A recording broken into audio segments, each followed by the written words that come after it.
அனைவருக்கும் இனிய வணக்கம். நாங்கள் துல்கிரி என்னும் இடத்தில் இருக்கிறோம். மாஸ் என்னும் ஹோட்டலில் நாங்கள் திங்கட்கிழமை வந்து நாங்கள் வெள்ளிக்கிழமை மற்றும் எங்களுடைய ஒர்க் ஷாப்பை நாங்கள் முடித்துட்டு நாங்கள் செல்ல இருக்கின்றோம். பார்த்தீங்கன்னு சொன்னால் ஒரு புத்தம் புதிய வாகனமாக நீங்கள் இதை காணலாம். இந்த வாகனத்துடைய பெறுமதி நான் நினைக்கிறேன் 15 லட்சம் இருக்கும் என்று நான் நினைக்கின்றேன். அப்படித்தான் அவர்கள் எங்களிடம் சொன்னார்கள். ஸோ இது மிகவும் அழகான ஒரு இந்த பிரதேசம். நீங்கள் வந்து பார்க்கலாம், நீங்களும் என்ஜாய் பண்ணலாம். பார்த்தோம்னு சொன்னால் இதில் பல வர்ணமான பறவைகள், பல வர்ணமான மிருகங்கள், ஸோ இதெல்லாம் நீங்கள் காட்சியாக பார்க்கலாம். வணக்கம் பிரசாத். இன்னும் ஒரு வித்தியாசமான ஒரு இடம் இருப்பதாக நாங்கள் கேள்விப்பட்டிருக்கின்றோம். பெரிய தொழிற்சாலை இருப்பதாக நாங்கள் கேள்விப்பட்டிருக்கிறோம். இதை குறித்து கொஞ்சம் பிரசாத் சொல்ல முடியுமா? இது பெரிய ஒரு தொழிற்சாலைன்னு சொல்லலாம், கடல்னு சொல்லலாம். ஏன்னு கேட்டால் இதில் கிட்டத்தட்ட ஒரு 10,000க்கு மேலே வேலை செய்யக்கூடிய இளைஞர்கள் இதில் இருக்கிறாங்க. இலங்கையில் வந்து நம்பர் 1 குவாலிட்டியில் ரொம்பவுமே அருமையாக வரக்கூடிய இலங்கையினுடைய உள்ளூர் உற்பத்தி ஆடைகள் வந்து இங்கே தைக்கப்படுறதாக சொல்கிறாங்க. அதிகளவில் வெளிநாடுகளுக்கும் இதில் ஏற்றுமதி செய்கிறாங்க. அதில் இருக்கக்கூடிய ஊழியர்களுக்கு நிறைய பொழுதுபோக்கு அம்சங்களோடு கூடிய அழகான ஒரு இடத்தை இந்த இடத்துல செஞ்சுருக்கிறாங்க. நீங்கள் பார்த்தீங்கன்னு சொன்னால் இந்த இடத்துல பெரிய ஒரு ப்ளே கிரவுண்ட் ஒன்று இருக்குது. அதே மாதிரி ஸ்விம்மிங் பூல் இருக்குது. விளையாடுறதுக்கு ஏற்ற இடமாகவும் அதே நேரத்தில் வந்து சந்தோஷமாக குடும்பத்தோடு வந்து இருந்துட்டு பார்த்துட்டு போகிறதுக்கு தேவையான எல்லா விதமானதாகவும் இதில் இருக்குது. ஸோ நீங்கள் இங்கே வந்து பார்க்கலாம். நிறைய விஷயங்கள் உங்களுக்காக காத்துக்கிட்டு இருக்குது. ஸோ நாங்கள் அங்கனைக்கு இருக்கக்கூடிய ஒரு கிரவுண்டுக்கு நாங்கள் போவோம். ஸோ என்ன நடக்குதுன்னு சொல்லி நாங்கள் கொஞ்சம் பார்த்து மைதானத்துக்கு நாங்கள் வந்திருக்கின்றோம். இதங்களுடைய மக்கள் பார்வையிடலாம். ஸோ நீங்கள் பாருங்கள், பல பேர் விளையாடி கொண்டிருக்கின்றார்கள். அது மட்டுமில்லை, எங்களுடைய பெண்கள் சமூகமும் பெரிய ஆதரவாக இருக்கின்றார்கள்.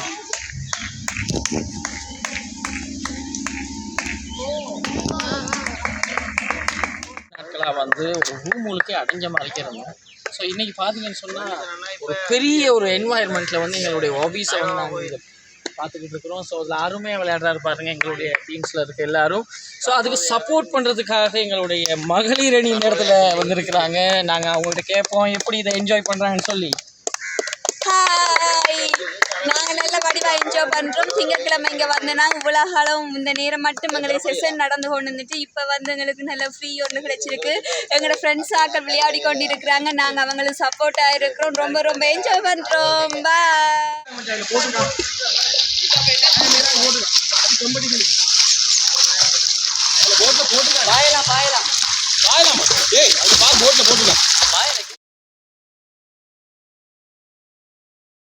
வணக்கத்தை நான் உங்களுக்கு அன்போடு கூறிக்கொள்கின்றேன். நாங்கள் உங்களை சந்திக்க வந்திருக்கின்றோம். துல்கிரிய மாஸ் என்னும் ஹோட்டலில் நாங்கள் நின்று கொண்டிருக்கின்றோம்.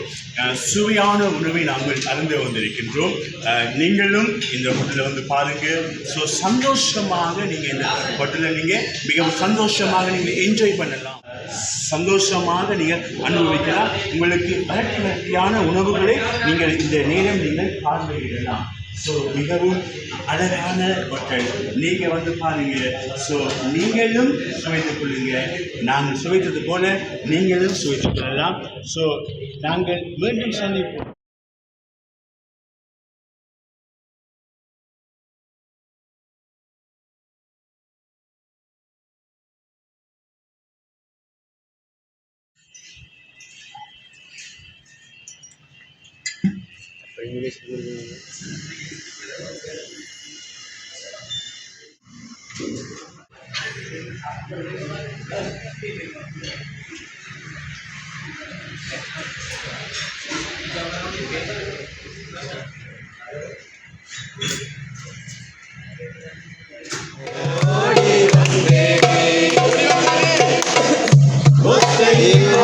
கரையோரம் கத்தியே ஓம் பேர் சொன்னேனே, ஓம் பேர் சொன்னேனே, ரொம்ப நேரம் இருந்தேனே.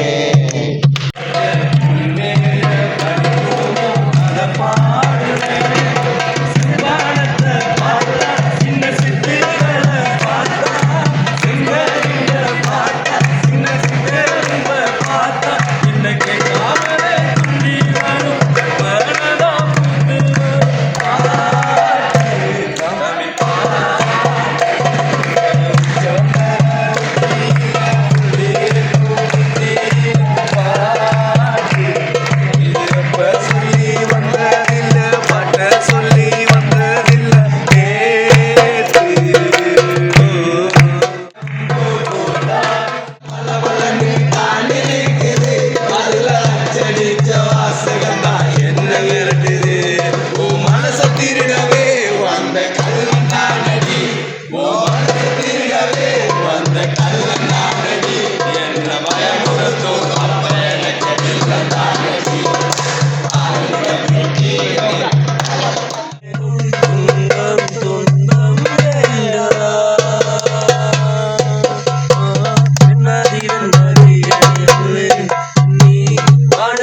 எனக்கு